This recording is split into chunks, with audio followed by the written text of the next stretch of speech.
देखे शब्दांची व्याप्ती, निंदा आणि स्तुती, तेथ द्वेषाद्वेष उपजती श्रवणद्वारे.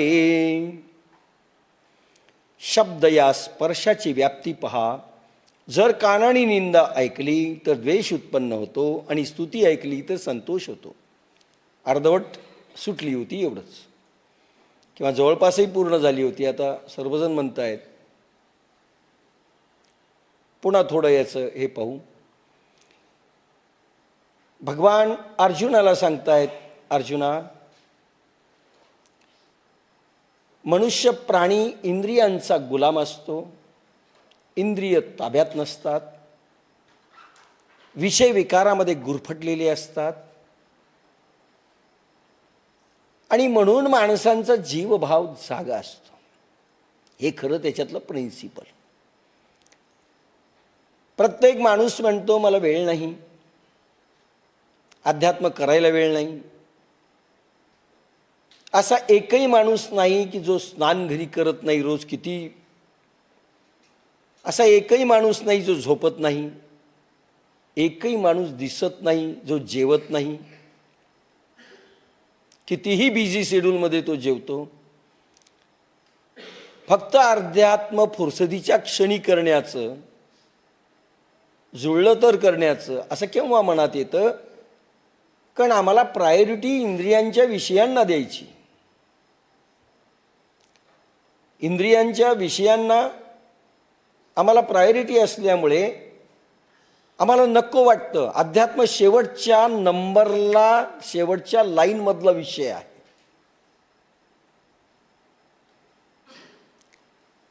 बाकी सगळे विषय अगोदर असतात.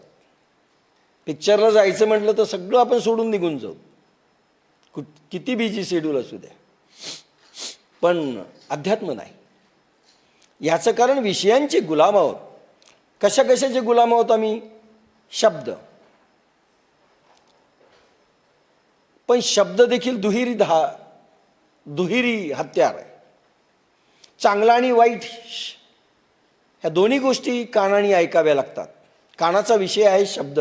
शब्द, स्पर्श, रूप, रस, गंध, या 5 विषयाशी निगडीत इंद्रिय आहेत. आणि माणूस या 5मध्ये कुठे ना कुठे गुरफटतो.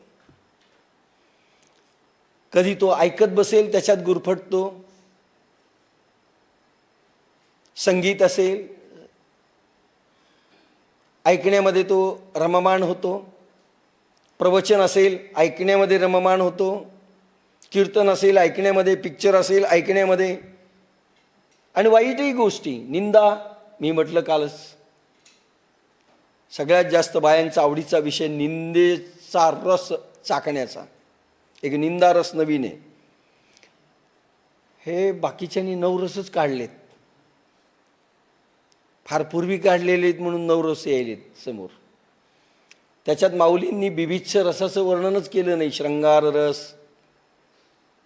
पण बिभीच्छ रसाऐवजी एक शांत रस माऊलींनी निर्माण केलाय. पण आता ज्ञानेश्वरी जर लिहायला घेतली ना तर निंदा रस एक नवीन रस येईल. सगळ्यात बाया निंदेमध्ये फार रस घेतात. निंदा रस, भक्तिरस तुच्छ आहे. जिभेचा रस आणि निंदा रस हे 2 रस फार पॉप्युलर आहेत. कोणाची निंदा ऐकायची की सगळे कामधंदे सोडून आम्ही बसतो. निंदा. सासूची निंदा सुनेला करायची असेल तर 1 तास ती घेईल. माझी सासू किती खराब आहे आणि ती माझी सून किती खराब आहे. निंदा रस आवडणार नाही. स्तुती देखील फार आवडते आपल्याला. मग काल वाजपेयींचं मी उदाहरण दिलं होतं म्हणून मला आठवतं की मी बरंच बोललेलो आहे. शब्द या स्पर्शाची व्याप्ती जर कानाने निंदा केली तर द्वेष उत्पन्न होतो. आपली निंदा कोणी केली, आपल्या तोंडावर केली किंवा माघारी केली तर आपल्याला द्वेष उत्पन्न होतो. म्हणजे द्वेष का माणसाला राहतो? आम्ही निंदा ऐकतो. म्हणून अध्यात्माने काय सांगितलंय? अध्यात्म जीवन जगण्याची कला आहे. एक तर निंदा ऐकू नका, आणि ऐकली तर शांतपणे गप्प बसा. उदाहरण मी काल फार दिलेत. करू द्या ना निंदा. कबीर तो इथपर्यंत म्हणाले, निंदक नियरे राखिये आंगण कुटी समाय. निंदक नियरे राखिये. निंदा करणाऱ्या लोकांना ते लांब राहत असतील ना, तर आपल्या अंगणामध्ये झोपडी करून त्यांना ठेवा, की राह बाबा जवळ राहा. निंदक नियरे राखिये. निंदा करणारे कोणालाच आवडत नाही, तो कोणालाच आवडत नाही. निंदा करणारी बाई किंवा पुरुष त्याला देखील निंदा करणारे आवडत नाहीत. बदमाश माणसाला बदमाश लोक नाही आवडत ना. स्वतः धोका देईल पण लोकांनी धोका देऊ नये असं त्याची इच्छा असते. निंदक नियरे राखिये अंगण कुटी समाय. बिन पाणी साबुन बिना निर्मल करे सुभाव. निर्मल करे स्वभाव किंवा स्वभाव, की साबणाशिवाय बिचारा तुम्हाला तुमचे दोष दाखवतो. दोष दाखवणाऱ्याला हार घाला. कोणी दोष जर आपले दाखवले ना, त्याला हार घाला. डब्बी कुठची असं म्हटलं म्हणजे समजायचं आपण जाड आहोत.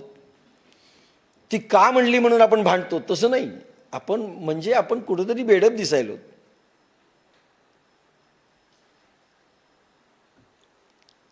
म्हणजे असं कोणी टॉन्ट मारला, निंदा केली, ते पॉझिटिव्ह घ्या असं अध्यात्म म्हणतं. कारण तो एक एक दोष, तुला काय मी बोलत नाही, तुला बोलायला गेली की राग येतो. समजायचं की आपल्याला थोडं बोललं तर राग येऊ शकतो. हा आपला दोष आहे. तो दोष हुडकून काढतो आणि आपली इच्छा असते आमच्यात काही गुणच नाहीत का. बिना साबणाच्या शिवाय तुम्हाला तुमचे दोष जर कोणी दाखवत असतील तर त्याचे उपकार माना. आणि स्वतः घरामधली माणसं एक दुसऱ्याचे दोष फार दाखवत राहतात. पॉझिटिव्ह घ्या. बापाने मुलांचे दोष दाखवले किंवा मुलांनी बापाचे दोष दाखवले, पॉझिटिव्ह घ्या. तुझं वय काय, माझं वय काय. सासू सगळ्यात मोठा हत्यार आहे सुनेचे दोष दाखवण्याकरता. आणि सूनही हत्यार आहे. सासूनं पॉझिटिव्ह घेतलं पाहिजे. याचा अर्थ आपल्यालाही आपण दोष आहोत, आपण दोषी आहोत. हे हत्यार पॉझिटिव्ह घ्या, आपण निगेटिव्ह घेतो. परंतु स्तुती असो की निंदा असो, ह्या दोन्ही हत्यारामध्ये आपण इन्व्हॉल्व होतो, इंद्रियांचे गुलाम होतो. स्तुती ऐकणारे हाही गुलाम असतो, निंदा ऐकणारा हाही गुलाम असतो. लोकांच्या निंदा करतात लोक, दुसऱ्याला ऐकवतात. ते शब्द स्वतःच्या तोंडाने उच्चार करणं हाही शब्दच आहे. ऐकणं हाच शब्द नाही, उच्चार करणं हाही शब्द. तुला माहिती आहे, तुला माहिती आहे, एक गंमत सांगते. काय ते फलाण्याची पोरगी आहे ना, तुला नंतर सांगत. नाही नाही नाही आत्ता सांग. नाही, रस्त्यात नाही सांगत. मी की नाही उद्या भेटेल. ही म्हणते नाही मीच तुला भेटते येऊ. आधी सांग काय झालं. शत्रूची निंदा तर फार चांगली वाटते. माहिती आहे तिचं लफडं कोणाबरोबर आहे. अरे काय गरज आहे तुम्हाला. निंदा रस चविष्ट चवीने तास न तास उभा राहून रस्त्यावर बाजूला उभा राहून बोलती. एरवी वेळ नसतो. एक घंटाच लागेल बरं का, मग हरकत नाही, आत्ताच तयारी माझी ऐकायची. निंदारस. निंदा करण्याकरिता, निंदा ऐकण्याकरिता दोघांमध्ये इन्व्हॉल्व होऊन आपण आसक्त होतो, इंद्रियांचे गुलाम होतो. फालतू गोष्टीत आम्ही अनेकदा अडकतो. आपल्याला फार वेळ असतो हे खरं सांगतो. प्रत्येक श्वासांचा, प्रत्येक कर्माच्या ॲक्शनचा आपल्याजवळ विचार नसतो, हे वाईट आहे. दिवसभराचा एक एक सेकंद आणि एक एक श्वास पहा, आपण किती खराब आणि नष्ट करतो. निंदा कुचेष्टा करण्यात, ऐकण्यात, स्तुती ऐकण्यात. मग काही जण मग आमची स्तुती केली पाहिजे, आम्हाला जरा थोडंसं चांगलं वाटतं. कधीच तुम्ही चांगलं म्हणत नाहीत, कारण स्तुती ऐकायची एक सवय. ह्या दोन्ही सवयी मोडल्या पाहिजेत. निंदा स्तुती समान. इथून अध्यात्म सुरू होतं. इथून अध्यात्म सुरू होतं. सॉक्रेटिसकडे एक त्याचा मित्र गेला. त्यावेळेस सॉक्रेटिस, ज्याला हिंदीमध्ये सुकरात म्हटलंय, इंग्लिशमध्ये सॉक्रेटिस शब्द आहे, यांच्याकडे हे लायब्ररीमध्ये बसले होते संत माणूस. एक मित्र पळत पळत गेला. तुम्हाला एक मी गोष्ट सांगणार आहे, मजेदार आहे. त्यांनी 3 गोष्टी सांगितल्या. नंबर 1, तू जे सांगणार आहेस हे सत्यावर आधारलेलं आहे का? लक्षात घ्या, निंदा स्तुती करणाऱ्यांनो, सॉक्रेटिसचे वाक्य. अध्यात्म कुठून सुरू होतं? सॉक्रेटिस म्हणाला, सत्यावर आधारलेली घटना आहे का? नंबर 1, असेल तर मला सांगण्याची आवश्यकता आहे काय? हितकर आहे का? 2, असेल, जगात अनेक गोष्टी सत्यावर आधारलेल्या आहेत. माझा वेळ घेऊन मला सांगण्याची आवश्यकता आहे का, किंवा माझ्या हिताची आहे का? 2, म्हणजे मला सांगण्याची आवश्यकता आहे का, आणि नंतर हितकर आहे का? अशा 3 गोष्टी त्यांनी सांगितल्या. तो म्हणाला, याच्यापैकी काहीही नाही. म्हटलं, सांगू नको, माझा वेळही खाऊ नको, आणि तूही हे करू नकोस. आपण कोणाची पोरगी, कोण पळून गेलं, कोणाचं काय काय झालं, कोणाचं लफडं कुठं अडकलं, काही गरज आहे का त्या गोष्टींची? आपण इन्व्हॉल्व होतो तर आपला टाईम खर्च होतो, श्वासांचा किती कोठा उधळला जातो, आणि जीवनातले ते सुवर्ण क्षण आपण किती नष्ट करतो. निंदा करण्यात, निंदा ऐकण्यात, स्तुती ऐकण्यात आणि स्तुती करण्यात. वायफट याच्यामध्ये, कचरा याच्यातच आम्ही सगळा इन्व्हॉल्व होतो, आणि पुन्हा आम्हाला वेळ नाही.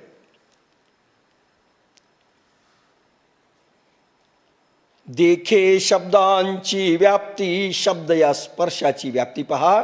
जर कानाने निंदा ऐकली तर द्वेष उत्पन्न होतो, आणि स्तुती ऐकली तर संतोष होतो.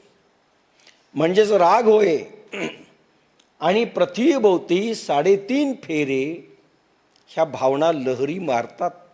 तुम्हाला राग आला, तुम्ही प्रेम केलं, प्रेम आणि अंतर्भूत तुमचं मन झालं, त्या भाव लहरी देखील 3.5 फेरे एका सेकंदात मारतात. लोकांवर ते परिणाम करतात. तुमच्या प्रेम लहरी देखील, आणि तुमच्या रागाच्या आणि द्वेषाच्या लहरी देखील 3.5 फेरे मारून चराचरावर ते आघात करतात. म्हणून सृष्टी बिघडते. भाव जगत फार मोठा विषय आहे. दुष्ट माणसांची 99% किरणं जर वाईटच निघत असतील, वाईट भाव असतील, या सृष्टीमध्ये चांगली आशा काय सांगा?